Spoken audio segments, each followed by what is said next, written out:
So I'm president of Career Source for BARD Region 13, and I'm here to introduce and moderate this session and unpack this virtual training platform. And we have been utilizing Metrix now since May of 2020.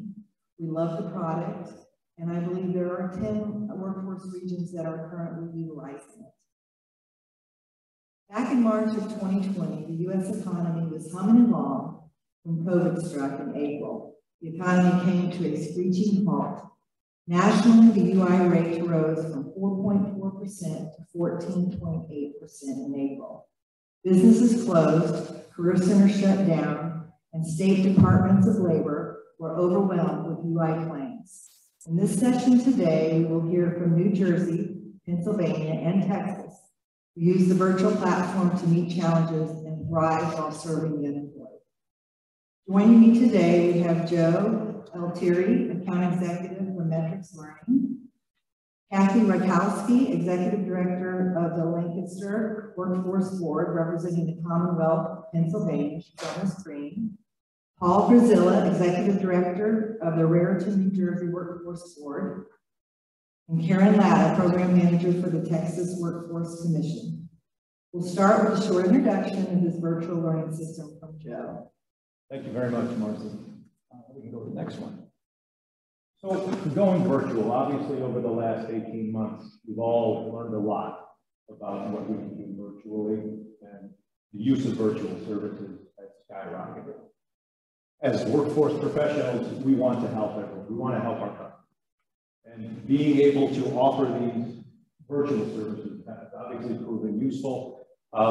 But we do realize that more of these type of solutions are needed, especially as we go forward. So why Metrix Learning, and what is Metrix Learning? What is our platform? It is a learning management system. It was created with WIOA guidelines in mind. Everything throughout the platform based on WIOA guidelines.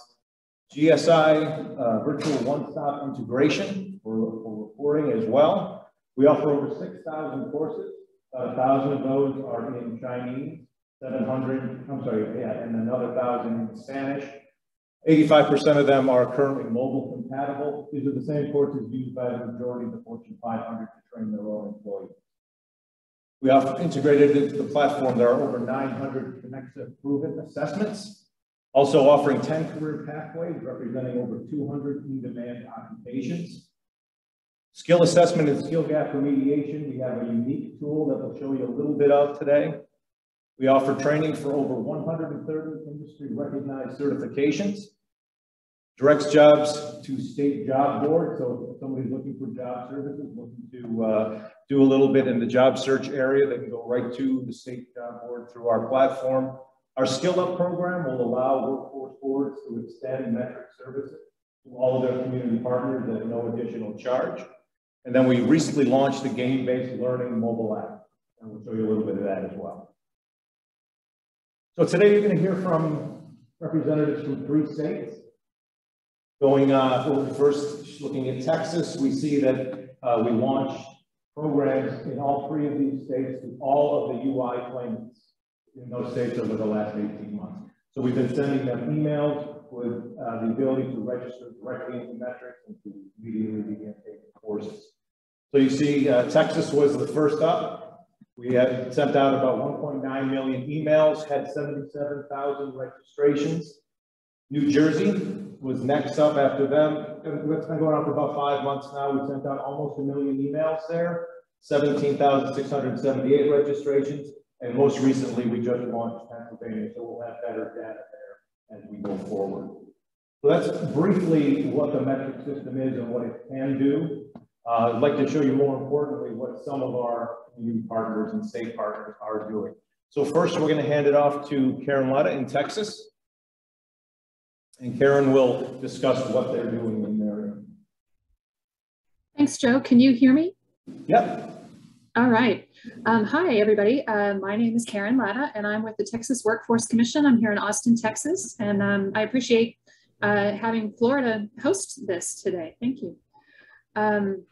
I think the next slide, Joe, is the Texas one. There you go. You can see Houston. So actually, you can go back to go back to the Texas slide. There you go. I'll just give you a little overview.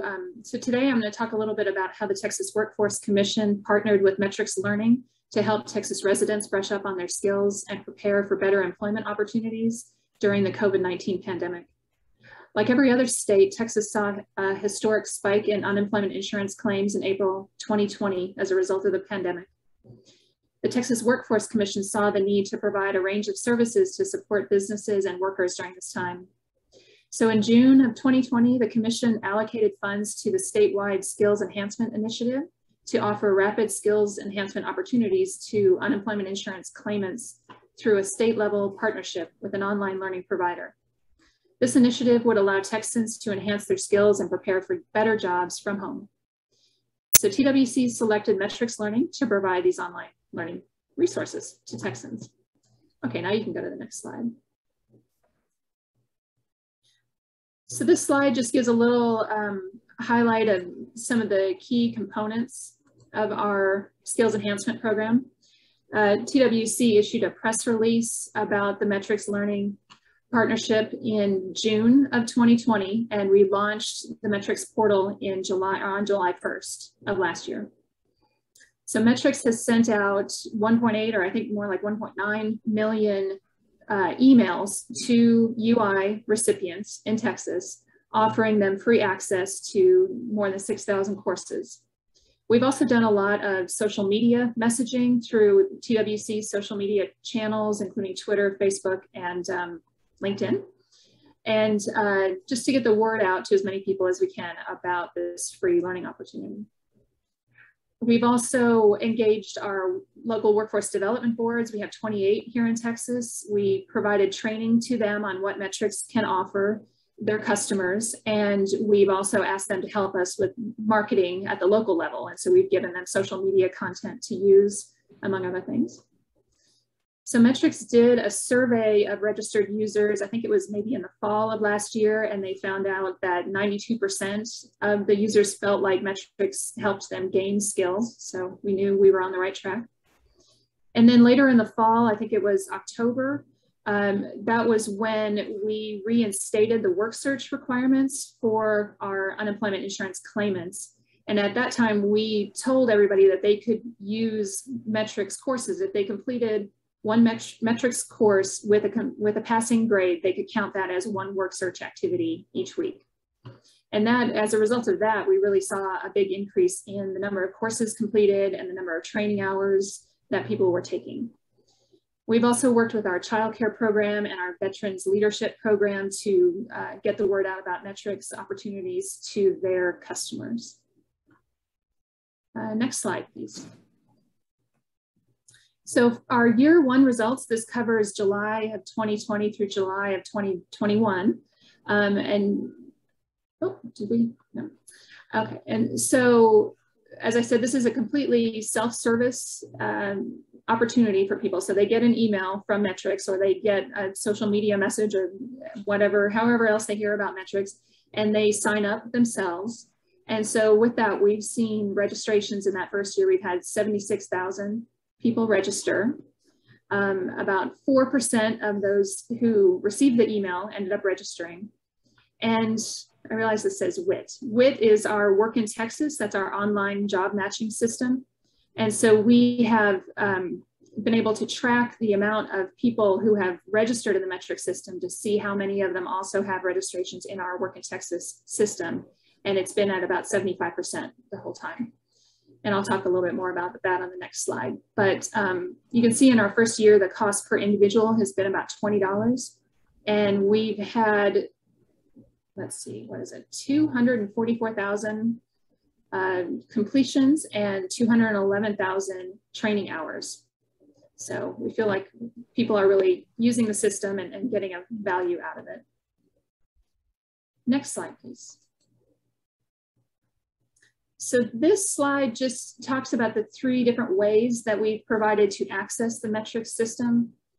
So as I mentioned, the Metrix has been sending emails to our UI claimants and inviting them to register in the system. And if we already know that those UI claimants have a registration in Work in Texas, Metrix has been able to provide a custom link for them in that email. So when they get the email, they can just go click on that custom link and they are automatically registered in Metrix, and then they can go start taking courses. And then any activity that they generate through the Metrix system is automatically populated in their Work in Texas profile. So they can see their online learning activity in their Work in Texas profile. And I don't think I mentioned this, but our Work in Texas system, we upgraded it a couple of years ago, and we're using the virtual one-stop platform that GSI provides. So we have really good integration between Metrix and our Work in Texas system. If individual UI claimants don't have a Work in Texas ID, or if anybody from the public wants to come and sign up for Metrix and they don't have a Work in Texas ID, they can go to we have a Metrix portal, a Texas Metrix portal, where they can go and they can fill out a short registration form there, giving us their basic information about their name, email, date of birth, that sort of thing. And then they can get into Metrix that way. We've been able to, working with Metrix and with GSI, we've been able to do a lot of data matching on the back end to find out, people who have registered through that Metrix portal, maybe they did have a Work in Texas ID and they just didn't know it, or we didn't know it, and link them up that way so that then they can have their their Metrix course information populate into their Work in Texas profile. And then the last box on the right, that is some people have found that we have Metrix through their Work in Texas profile. So they may have gone to sign up, or the single sign on, they've signed into their Work in Texas account, and they can go from there and sign up for Metrix within their Work in Texas account. And then again, their activity is then populated into their activity in Metrix is populated into their Work in Texas account. So it's been pretty successful. As I said, we've gotten about 75% of the Metrix users have a Work in Texas profile, and we've been able to link them up. So that's been great for us to collect all that information. So with our second year, we're now moving into our second year with Metrix. And one of the main goals for the second year is to do more to engage with our local boards, because as I said, this has been a statewide, state level project at this, so far for the first year. We've had some boards that have been more engaged than others, but in the second year, we really want to get as many of our 28 local workforce boards involved with Metrix. And so Metrix has been offering to develop local portals for each of the boards, and the local portal would help them to be able to work more closely with their local partners and employers and get them on board. Metrix has been developing badges with skills that employers need, and then offering 3 different applications that are listed here to the boards to help them meet the needs of job seekers and employers.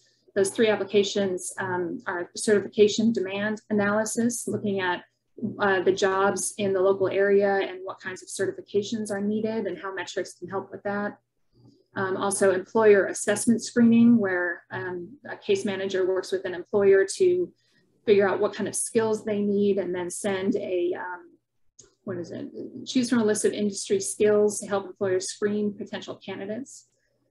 And then also ITA, individual training account cost avoidance pre-screening, where case managers can choose from a list of certifications and occupations to assign assessments to customers to see if they are ready for training programs, to better make sure you're using their individual training account money efficiently. So that has just kicked off with the second year, and that's all I have for today, and I'll take any questions you have. I think we're going to wait till the end for questions. Yeah, please, if you could. All right. Thank you for the time today. Thank you, Karen. And next up, we have Paul from New Jersey. Good afternoon. My name is Paul Grisella. I'm the director of the Greater Raritan Workforce Development Board. We service Hunterdon and Somerset counties and are one of 17 workforce boards in the state. Next slide. So just a little more. SkillUp New Jersey was launched statewide in March of 2021. There's been an email campaign to UI recipients that began. Can you go back? I just want to make sure I'm not missing any points. Sorry.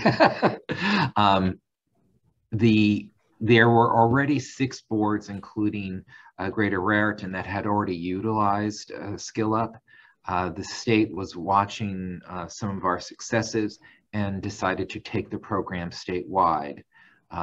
6 of us still have local portals, but we can go back and forth between the portals. In our case, we have asked the state, we crafted the message so that the state, when they were sending out emails for residents in our counties, directed those residents to remind them to sign up with us and not the state. So we could keep that close relationship that we have with many of the participants, program participants. And just like in Texas, we have the ability to extend it to all community partners. Now I'm ready. So you can see there are just about 1 million emails sent, and probably by now there's probably over 1 million. The New Jersey portals, the New Jersey portal itself has over 15,000. The WDBs are around 3,800. Our registration numbers are there for you to see, and how we the total course launches are there, as well as the completions and the training hours. We view this as a program that we, as a state and as a local board, are working in collaboration to help our community members get the skills that they need, whether they're unemployed or underemployed. Next. So a little bit more about the local program. It was first launched in April of 2019 for Workforce New Jersey customers served by the One Stop Career Training Center that and focused on TANF and SNAP. It was very limited with a low participation rate. Later in 2019, I brought it up to the board as a the full board to consider adopting what a few other boards in New Jersey have done and open this up to all residents in our 2 counties. That happened in 2020, February 2020, right before the Great Shutdown. And we were still able to, we had planned to do a lot of in-person promotion for the program. And like everyone else, I had to use the dreaded word of pivot, but we had to pivot to thinking about how we were going to present this in different ways. So we have really tried to be as innovative as possible in how we use our different platforms to get the message out, realizing that in today's world, there's just not any one way that someone finds information, and that you really need to be very cognizant of that as you're planning marketing plan, planning marketing to be multifunctional.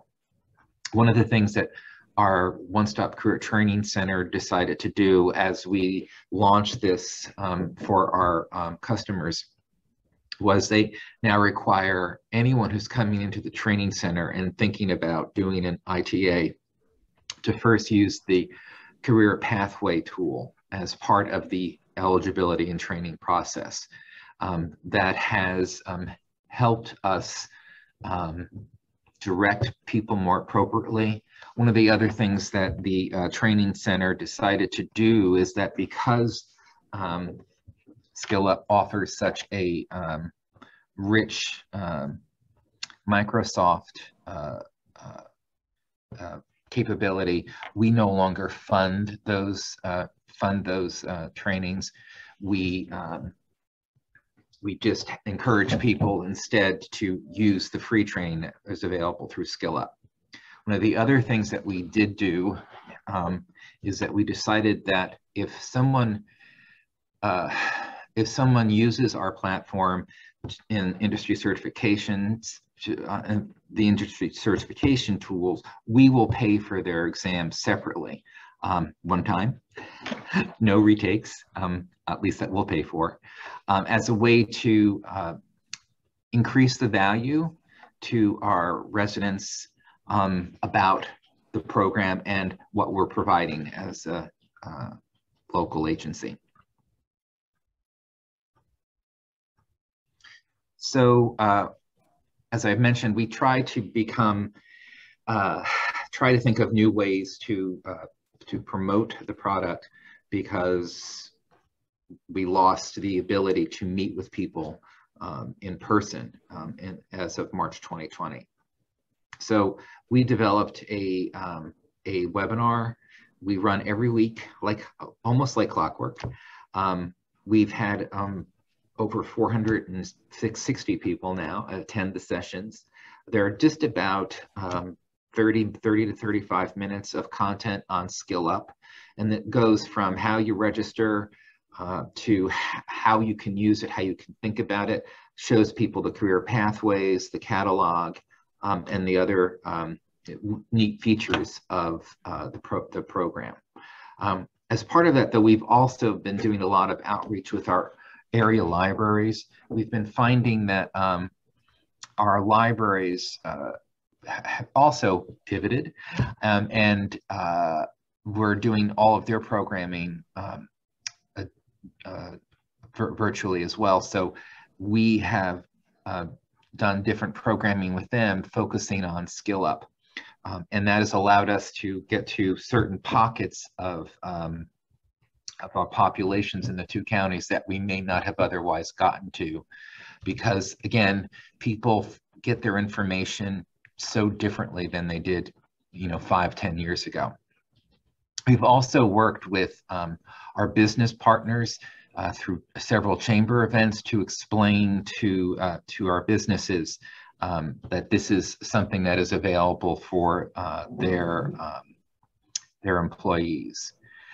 As I mentioned, we do a lot of promotion through LinkedIn, Facebook, a little bit of Instagram. We still need to get better on that.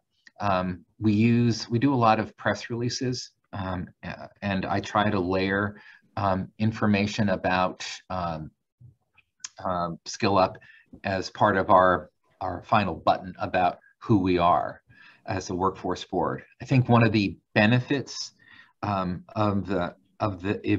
these sessions is that it allows us to introduce to the community the richness of our resources that we have on our website, whether it's SkillUp, whether it's, that's an example of one of the press releases. And I will say I have a 35-year background as a community journalist, so I enjoy that part of the job, probably too much.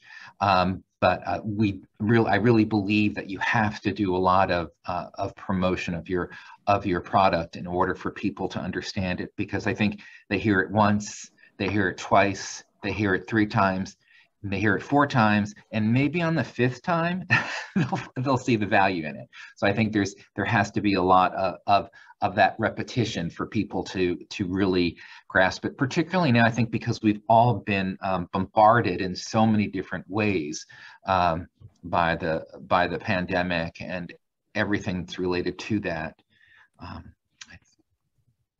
I think that's it. Next slide, please. So these are just some of our current statistics. We've had, and I think I can actually, forgot to look, I think it's add another 60 since I pulled that. So we're a little over 1,400, and another 300 have registered through the state site. We've had almost 2,000 course completions with more than 3 hours of coursework. One of the things that one of our board members suggested during one of our quarterly board meetings is whether we do a outreach to our current customers to see what they think about the site and how they're using it and whether they need additional time. And so I started doing that. Every month I do a reverse email out to our customers whose access is about to expire, to see how they're doing. It includes a link to a survey that we pull about once a month to see how people are rating us, and the satisfaction rate for the people completing the survey is very high. I would say that on average, people are doing two to three courses, sometimes 4. I've had some people do as many as 60 courses. It really, what's one of the things that I like about SkillUp is that it really is, it's self-customizable for what your particular goal is.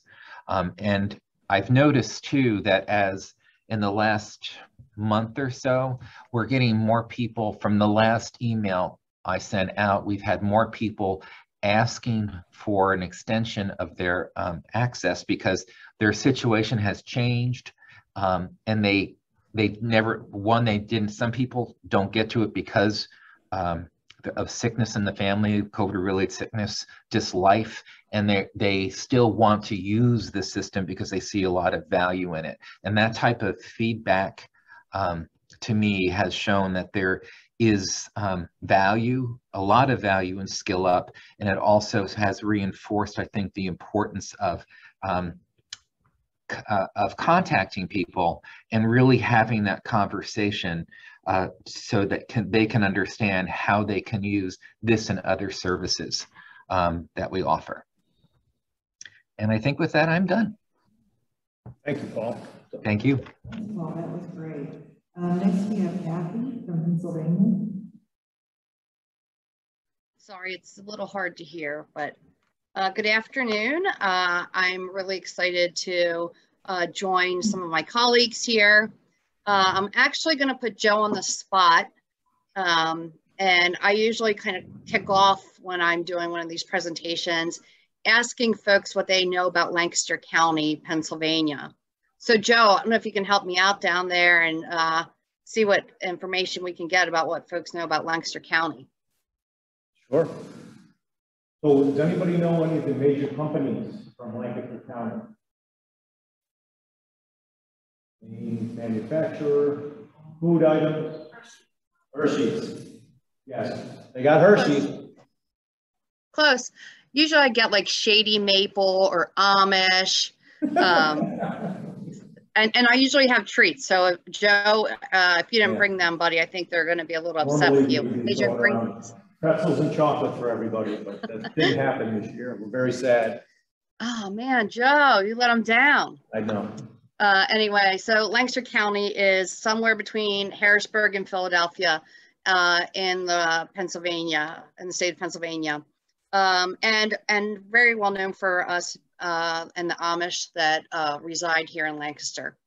But I like to share, Lancaster is much more than an Amish community. We have some amazing companies, a lot in the agricultural industry, manufacturing, healthcare, construction, and one of our most recent industries was live entertainment. So if you've heard anything about Rock Lidditz, it's a really cool place that in space that opened up a few years back, and they build and put together all of the sets that you see when you go to concerts. So some famous singers that have been here practicing, making sure the set looks great. They literally set them up here in Lancaster, tear them down, stick them into a truck and move them along. I've had the great opportunity of working at the Workforce Development Board here in Lancaster for just shy of 7 years. And would say that some of the work that we've done around SkillUp Lancaster, which I think is what we're going to start with, has really kind of morphed into the launch of SkillUp Pennsylvania. There you can see, again, our SkillUp Lancaster portal. That was something that we've been doing for several years now in partnership with the great folks here that you have with you from New York Wired. So when we first looked at this opportunity with Joe, Brian, Christine, and some other folks from New York Wired, we recognized that in order for us to address the workforce gap that existed pre-COVID, we couldn't do this alone. We really look at workforce as a system, how do we engage our partners and get them to see the value and the space that they have in the workforce delivery for Lancaster County. So some of the partners we brought in from the county assistance, our public assistance office, we brought in our K through 12, our libraries, our community action partners. We also included businesses that were represented by our board of directors. And we sat them down in a room, and we had Brian and Christine and Joe here in Lancaster sharing a presentation about the opportunity that SkillUp Lancaster could offer to our community. And I just remember one of the comments by a counterpart from the Community Action Partnership here in Lancaster saying, I don't think the question is what if, I think the question is what if we don't? And so we really looked at this as a community initiative where all of our partners are a key piece in getting individuals acquainted with and access to the SkillUp Lancaster portal. And that's really how we launched it. From that initial launch then, and I'm not sure if this is on the next slide, might have to, oh, yeah. From that initial launch then, we ended up working very closely with the Lancaster Society for Human Resource Management team. They have a work readiness team, and one of the local school districts, and put together a cluster of courses that high school students could complete. And those courses, once complete, are human resource individuals who are part of the Lancaster SHRM would recognize that those students have completed those soft or essential skills successfully and would be entitled to an interview should they apply for a job with their company. So one of our local schools, Penn Manor School District, they have a great mascot known as the Comet. They created this Comet credential in partnership with the Lancaster SHRM, so students could go through, complete the courses. They were embedded into the normal classroom activities. So things like communication and teamwork and accountability, those courses were built into the normal coursework throughout the day and allowed for students to engage in this learning process that then gave them an opportunity with local businesses. And that was a really exciting initiative, and one that has now kind of crossed over into multiple schools. Can bounce over to the next one if that's okay. So you heard me talk about the different partners, and they've provided here a slide of all of the different partners that are currently sharing access, promoting the SkillUp Lancaster initiative throughout the county. And again, you heard me mention a number of these. We have in Lancaster hubs that exist throughout our county. Lancaster County is a kind of strange region. We have it's a normal like city, but then throughout we touch many other counties, and some of them are kind of rural and there's not transportation or even internet access is a little difficult. And then some of the communities are very low income and high poverty. So working with our hubs, and some of them you can see on there, Echoes, for example, would be one of them. That would be one of those areas where we have a hub that has community partners that we work very closely with. So the registration process into SkillUp, again, it is self-initiated, and but what we pride ourselves in is the partnership that exists among these multiple organizations to offer this throughout Lancaster. So we've been doing the SkillUp Lancaster initiative for I guess about 3 years, and we had the opportunity to present that to the State Workforce Development Board about 2 years ago, and we were fortunate enough to have that opportunity, and that has now led to the SkillUp Pennsylvania initiative. It has just launched. It took us a little bit of a minute and a number of deputy directors, but through that process, we are excited to see that Pennsylvania has looked to expand the SkillUp portal to all the individuals in Pennsylvania who are looking for an opportunity to enhance their skills, learn new skills, and develop themselves in career pathways. So while our numbers are not nearly as impressive as Paul and Karen's, I'm really looking forward to seeing, you know, as we move along in this, how our numbers certainly enhance.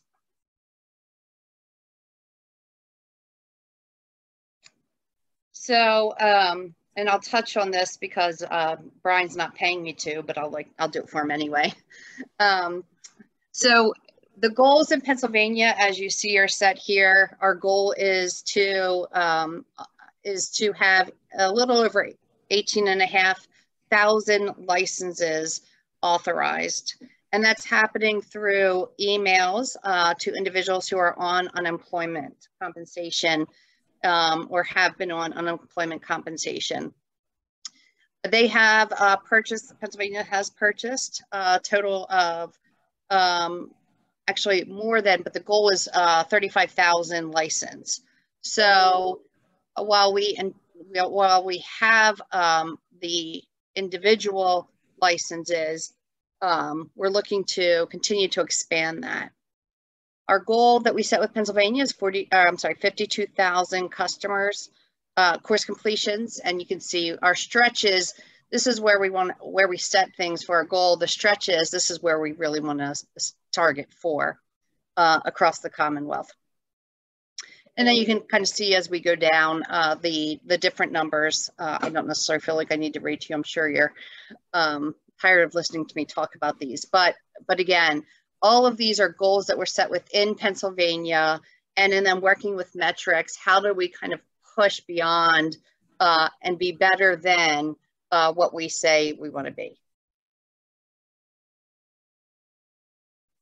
Thank you, Kathy. So yes, Kathy, I love your collaboration with the school system. That was pretty cool. So I guess we're going to turn it over to Joe now to talk a little bit about challenges and opportunities. Yeah. So before we get into questions, just wanted to go over a couple of new programs that we're launching. We can go to the next slide. So what's next? Gamification with badging built in, as well as industry certifications targeting in-demand middle skilled jobs. So gamification, our gamification courses are 3 to 5 minutes in length. We have probably about 100 of them at this point. The vast majority of them came from our ideas from our workforce board customers. They come with leaderboards, high scores, and trophies. And they can be taken from on your cell phone, or you can also do them right with any other Metrix course. We're going to show you a little video regarding these, just so you get a little bit more of an idea. But we'll run through a quick video, and then we'll come back and I'll talk a little bit about how we're integrating those into, hopefully, some credentialing. Metrix Learning recently introduced game-based learning as a new way to increase skills and reinforce learning. In partnership with One Huddle, we've launched a mobile application that takes training content and turns it into quick, fun games. Your customers can take their learning on the go with the Metrix Learning One Huddle mobile app. Topics include digital literacy, customer service, hospitality, food and beverage service, workplace skills, financial literacy, interviewing, and more. Customers without access to mobile devices can also access the games using their web browser. Games can help us understand concepts and new lessons in a fun way. Game-based learning works because it makes customers want to keep playing, answering questions correctly to get the high score on the leaderboard or advance to the next level. The way we learn something impacts how well we remember it, and game-based learning works because it incorporates 3 science-backed factors meant to make learning stick. Struggle. Critical to the learning process, increasing the difficulty as skills are gained works as overcoming challenges increases learning retention. Variation. Varying the content encodes the information in our brains and allows us to recall it more easily. Competition. Dopamine is a powerful driver of building memory, and that brain chemical kicks in when we are competing to earn a high score. Metrix Learning's game-based learning is especially well suited for youth and unemployed populations who are either entering the workforce or exploring a change in careers. As a result of the pandemic, 40% of jobs lost were held by underserved populations, and game-based learning is one more way to engage customers with interesting and useful content to increase their ability to find and keep a good job. In a recent survey of people who gained new skills by playing our games, 90% said they enjoyed the game-based learning, and 92% said they would recommend game-based learning to their peers. New games are added every month, including games in Spanish coming in summer of 2021. We're also taking suggestions for new games from workforce development boards. If you're interested in game-based learning for your customers, please contact us today.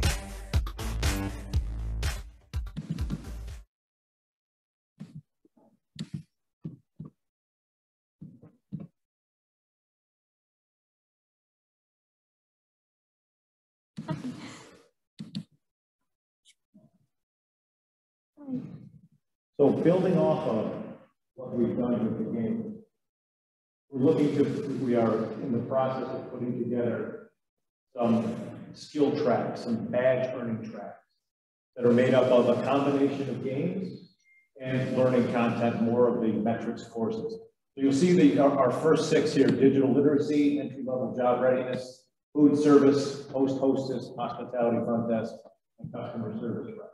So this is maybe about 12 to 20 hours worth of content. Should take depending on which track they take.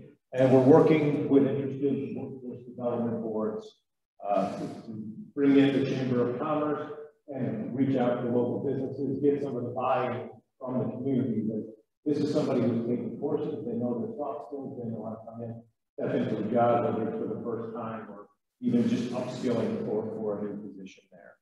So these will be rolling out this year as well. And with the next slide, I wanted to talk about industry certification programs. So industry certifications, they're a proof of skills recognized by certifying organizations. Recent Georgetown study revealed that 85% of supervisors approve and would rather have people with certifications as they reduce hiring risk. They need to be less supervised and reduce training costs for them once they've been hired. So obtaining certification virtually through Metrix Learning is going to cost about a third of the traditional cost of being in a classroom. It's not done in a classroom, it's going to be done online at the person's own pace. And then moving from there, if we target industries with certification, so target industries specific to a location. So we're looking at those in-demand occupations and then also target occupations for workforce development and economic development in an area. We can put together programs that will lead to successful outcomes, obtaining certifications. We estimate about 2.5% of total registered potential candidates will be candidates for the program. We also are able to go in, you can see individuals that completed most or all of the certification track without even having, they've done this all on their own. So actually it's cherry picking, but you can go in and see, well, you know what, I've got 500 people in here that have completed all of the courses for certification training. Why don't I pay and have them take it? So with that, we're going to open things up to questions. If you have questions for any of the panelists or for anything regarding Metrix Learning, we're happy to answer.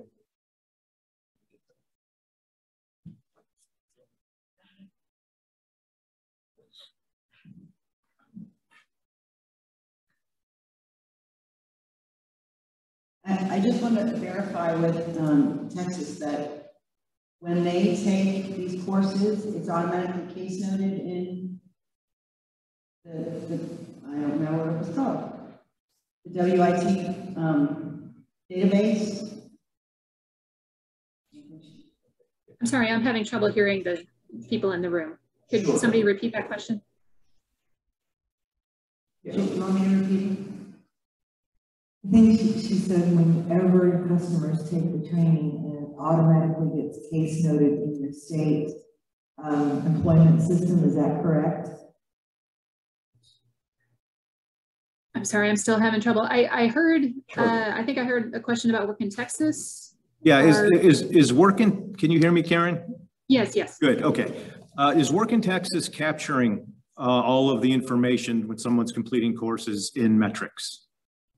Yes, so as long as we can connect the two, so there's about 25% of our Metrix users who we have not been able to connect them with a Work in Texas account, but the 75% that we have made that connection for, every time they start a course, complete a course, have a grade for a course, all of that information shows up in their Work in Texas profile so that they can see it, and then any Workforce Center staff who's working with them can also see what they've done in Metrix.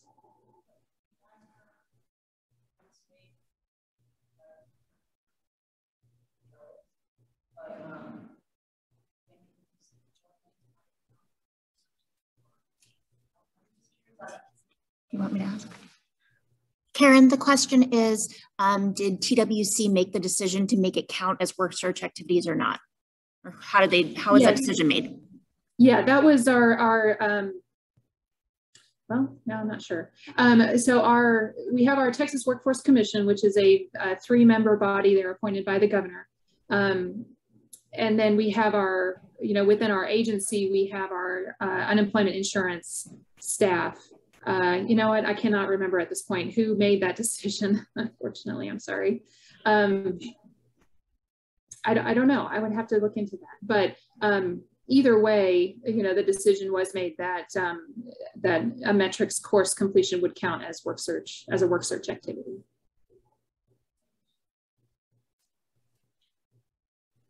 Do you do, Kathy, in Pennsylvania, do you do the same thing? Actually, it's funny. I actually emailed that question already up to the state. I'm waiting on a response because I'm not sure if they do or not. No. I was testing Brian. I really knew the answer. I wanted to see if he knew.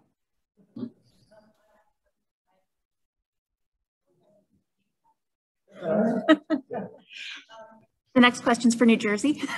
Uh-oh. And I should add, all of our clients, any activity is put into AOSOS. Right now, we are doing that manually, but I believe that Metrix is working on a solution for new registrants going forward. So then we would just have to, as a customer is working with one of our case managers, a case manager will be responsible for making sure that it's captured again once they complete the completed course. But they all get, every single person, the state sent out last month, or no, I'm sorry, July, instructions on how every activity is to be captured in AOSOS. Paul, I think we have another question for you. Mm-hmm.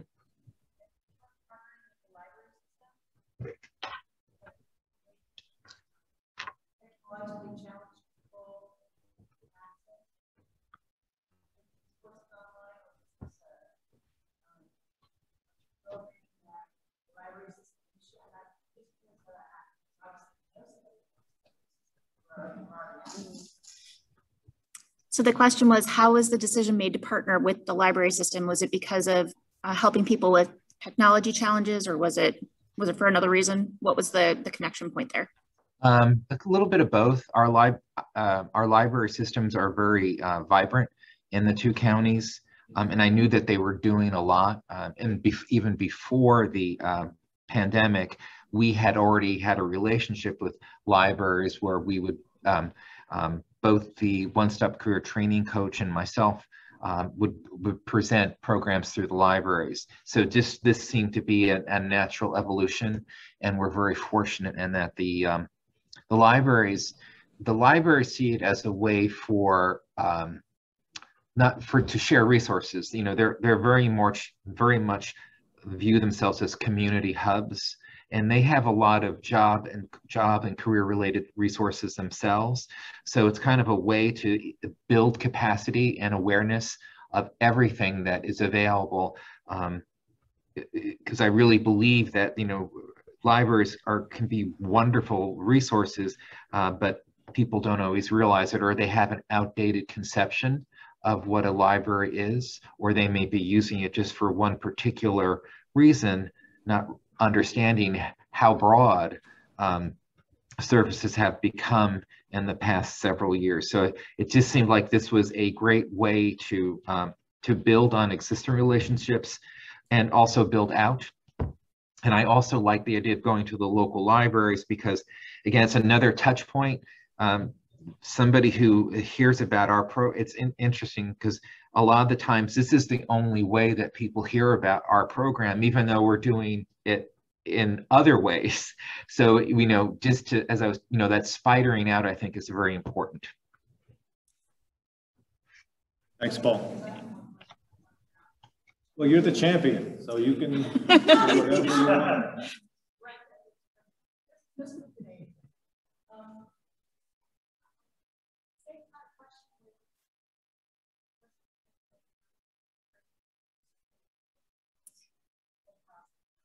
Kathy, can you talk about how you integrated into the schools in Lancaster? Sure. So, as I shared, one of our team members is on the work readiness committee for the Lancaster SHRM. But at the same time, so that partnership with the Lancaster SHRM happened after the initial launch of SkillUp Lancaster.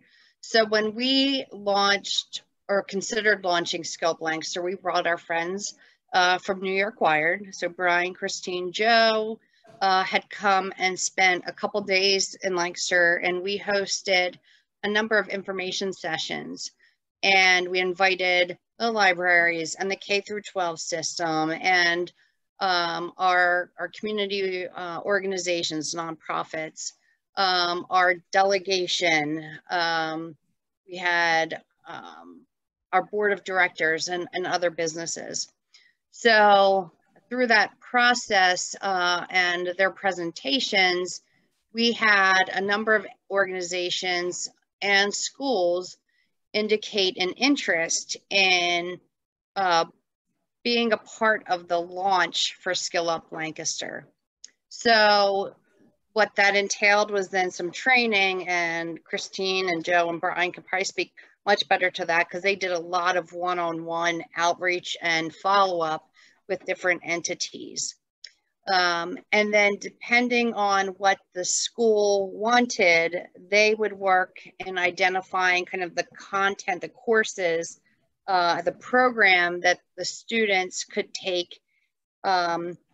Or in some cases, we had some students who wanted to study something specific that was offered through SkillUp. So we had different things happening across different school districts. So a program like the one at Penn Manor was designed specifically in a partnership where, at least in Lancaster, businesses kind of come into schools. We used to do tours, but a lot of that went away with the child, the clearance issues.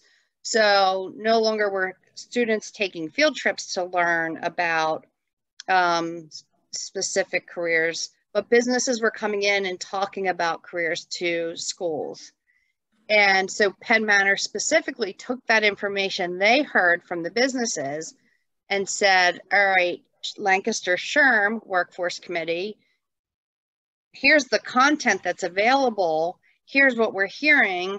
What are the classes or what are the courses that they could take through New York Wired, through SkillUp Lancaster, to have, for you to be assured that they have been taught those soft skills, been exposed to those soft skills, essential skills, whatever you might want to call them, and what can that then equate to for them. So the school formed this comic credential.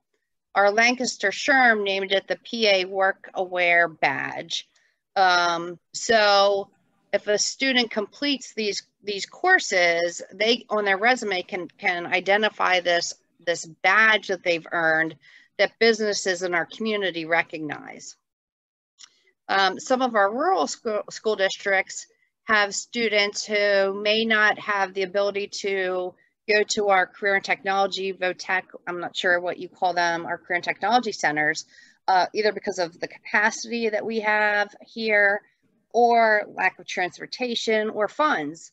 So some of those schools then just said, here's the different programs that are offered, career pathways, and if students want to engage in that, again, it's kind of a self-taught process. They continue to support their students and encourage them to follow those passions.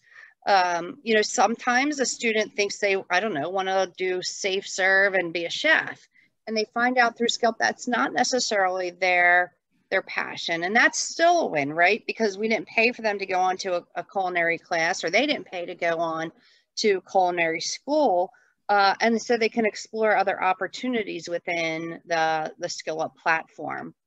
But it really was from the very beginning, we knew we needed to make this a community initiative in Lancaster, and our K through 12 is a huge piece of that. They are the individuals coming in to fill these gaps, these you know, openings, and we want to make sure that we're giving them every opportunity and doing that in partnership with our schools. Can I just add something to build on what Kathy was saying about the flexibility of it, of the platform? I've had adults who we encourage all of our adults, anyone who signs up, just not someone in the one stop, but anyone, to use the career pathway. Because I've had a couple of adults who have come back to me and said, oh, I was going to study this and I did 2 courses and I realized, yeah, I never want to do this in my life. So I said, great, then you use the career pathway tool as much as you want to figure out, get some course recommendations, to use it as a way to dip your toe in the pool. And I think so, that's one of the other things I like about it. And also I forgot to mention that we used SkillUp in a summer youth employment program that we ran this summer. We had 28 students out of 30. We got slots for 30, and the 21 hours for an 8-week program has to be on-site employment. Another 4 hours a week was in career readiness training. And our job developer, who was supervising the program, created a great curriculum that the students could do self-paced, or program participants could do self-paced during their internship or summer youth employment. So it became another way to expand the program out. Well, I always love how you get me thinking, because I just want to share one other thing. If that's okay, Joe. Of course, Kathy. Oh, okay, good. I'll let Brian pay me for this one, though. She has permission. I didn't. You know, COVID certainly took us all. I remember bringing our entire CareerLink team into a room saying, for 2 weeks, this is what we're doing. And here we are still in Pennsylvania, at least, you know, what is it, 18 months later, still kind of doing some hybrid. But we really looked at as the lead workforce entity, how do we provide individuals who are at home the capacity and the opportunity to gain the skills that employers are looking for now and as they transition back to work. So we have someone on our team who loves data. I'm not sure what, but she's excellent and certainly complements all that we do. So she ran some data for us, and based off of that, we were able to work very closely with Christine and say, all right, what are some of those programs or courses in SkillUp that we can offer? Instructors are available to offer them at certain times, you know, while we're in this kind of virtual world. So when you think about in Florida, you know, you have those tools and resources. What are those in-demand occupations? And is that something you could consider offering, you know, virtually throughout Florida or in your specific county, so that folks are developing these skills? And it's a very inexpensive way to, you know, really enhance the job seeker, you know, in this platform. So just something that we looked at and pursued in the virtual world. is having an instructor available. Again, this is kind of a self-paced, self-taught platform, but having an instructor available virtually to, you know, at this is whether, you know, I don't know if it's twice or 3 times a week from 2 to 3, we're going to have someone available, you know, and you can go on and talk with someone if they needed additional support. So just another way, you have to sometimes get a little creative and have fun with it. If nothing else, I would say, and I'd say this if they weren't here, Brian and his team, Joe, Christine, all of them are so good at helping you figure out a way to do it, whatever it is you want to do, that best serves the way your community needs it. And each part of your community might be different, but if there's a way it can be done, they're going to help you figure it out. Thank you, Kathy. Thank you very much. We have a questions. Well, so let's get to a question. So my question is, so across the board for all of you, for utilizing the Matrix and SkillUp bridge, maybe skill gaps for individuals who are working at an employer and getting the word out to actual employers out there already, to maybe for promotions and or training purposes within that company, how are you promoting it to those businesses in your area? Sure. So promotion of SkillUp and Metrix to businesses in your area. How are you doing it? Anyone, if anyone wants to answer that. If not, I can jump in with some, I'm sure, witticisms. So we did promotion, we continue to do promotion with our 2 local chambers.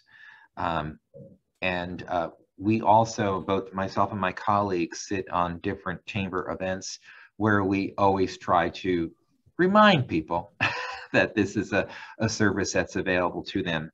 I did have one of our partners approached me last month. She wanted to use it for one employee who needed a PIP. And I thought that was unusual, but they live in the county. It's the county college, in fact. So I said, sure, let's give it a try. Because I thought it would be, you know, something to be able to talk about and see what the results are. So as a whole for Metrix Learning, any SkillUp community, which all of our Florida customers are, they have access to business services. Any business in your area can receive free new hire training through Metrix. They can also now, with our new assessment tool, business can come in and say, I want to assess this person, any one of 3 different, so I want them to say they know accounting and they say they know Excel. I want them to prove it and get their email address, and we'll basically just send those assessments directly to that person, and then they can take the courses. So we put together some flyers that our workforce boards can use as far as attesting to how often they're using them, or if we didn't put together email blasts for workforce boards to be able to send out to all of their business customers as well, with links back describing all of the different services that they have both for free. And then if they're looking for management training, we do first-time manager training, obviously going into those, they look for 6 Sigma project management, they can do things like that as well. There's a cost of $40 an employee for something like that when you get over that WIOA eligible level. But everybody else, all your new hires, all that stuff, the training is free. And are you also marketing the skill badges or certifications that I not right?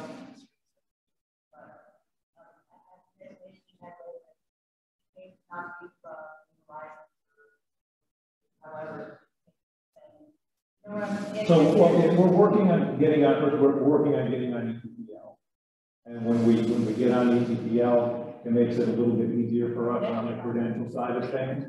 Well, we continue to work with organizations. So obviously, for any badge to mean anything, there's got to be somebody around. Otherwise, so you can go onto our platform right now. We have what's called skill tracks, over 300 of them. You can take 3 to 5 courses in one topic and earn a badge. So that's a badge that you can add to your LinkedIn page. It goes to your rewards page. But if nobody knows what it is, well, I see you got leadership. You got a leadership badge. You took 3 leadership courses, you'll have your certificate of completion that you can show. But if they're not sure what the badge is, that's the problem. That's why we're putting together some of these credentials that will end in badges that will be recognized. Yes. Same thing. So we do market and we do utilize it in our county, and I use it with my employers. I just was curious to know in their state how many of the numbers they were projecting up there of using the account that they had signed up were actually from activity, from marketing it to their employers. Like how many of their actual employers are utilizing it? Being able to track. Yeah, are they tracking it? So I know we go out and we say we have this great system, because it is, and we give our flyers and we are talking to our businesses and we are trying them to use it, because honestly you can bridge skill gaps for individuals who can come out within a company. I was just curious to know on the other side of what they were giving us, because I know they're using it for unemployment reasons too, to get people skilled, but were they using it on the flip side for employers and businesses already too? So if they're using it on the business side, we'll always set someone up at the business as an administrator. So the administrator at the business is going to have all that information as far as the courses that have been completed and things of that nature.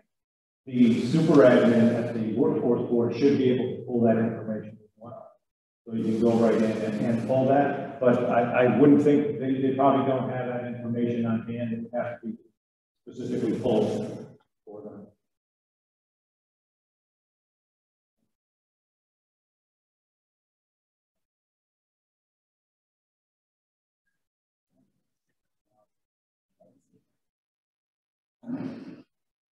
Okay, so I think, again, I would like to appreciate everyone for coming. I'm going to hand it over to Marcy. I think, unless we don't need to, will you say goodbye to everyone? Yeah, say goodbye. So those were my employees that were asking questions. Of course. We do use it a lot on the employer side. And another thing that we utilize it for is when a new company is looking to expand or locate into our area, the workforce board usually supplies a letter to the EDCs that they supply to the company that says, you know, we have training dollars for you if you come here, and so on and so forth. But we have SkillUp and our virtual job fair and other things. You know, did you want to say something? Okay. Yeah, so we do add that to our letter, and we found that there are employers that are interested in that. They're like, oh, you have this virtual training platform. Tell us more about it. So we've added that to part of our economic development letters. I'm going to hand it over to Brian Lee, the CEO of Metrix Learning.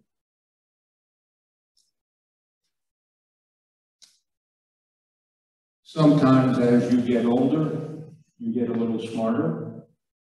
And I've gotten very sharp in the last couple of years selecting my customers.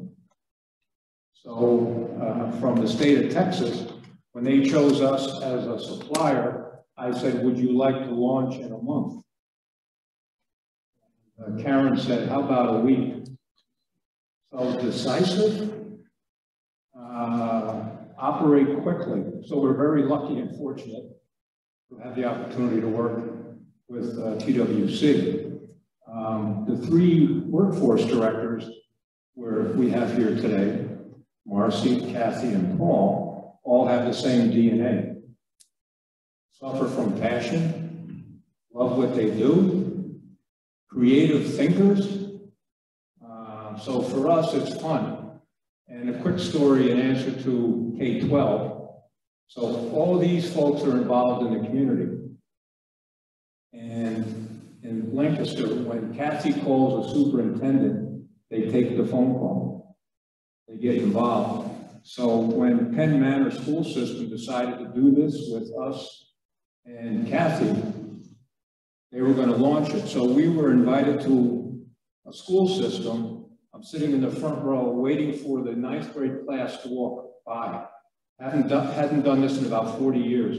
400 9th graders walk into an auditorium for a presentation that's going to launch this badge for them to take. So SHRM, Workforce Board, the school system, 400 ninth graders launching that system that day. As I say, my 2 hairs stood up. I was like beyond excited. It's because you have leadership from these kinds of workforce directors. So that's the power of what we have here and how this came about. And the cost to the school system, 400 students, 0.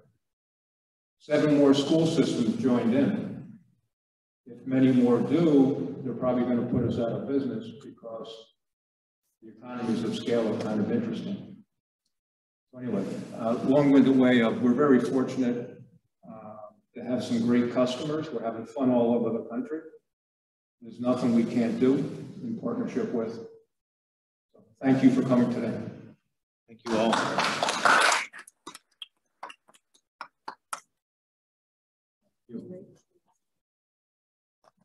That's true.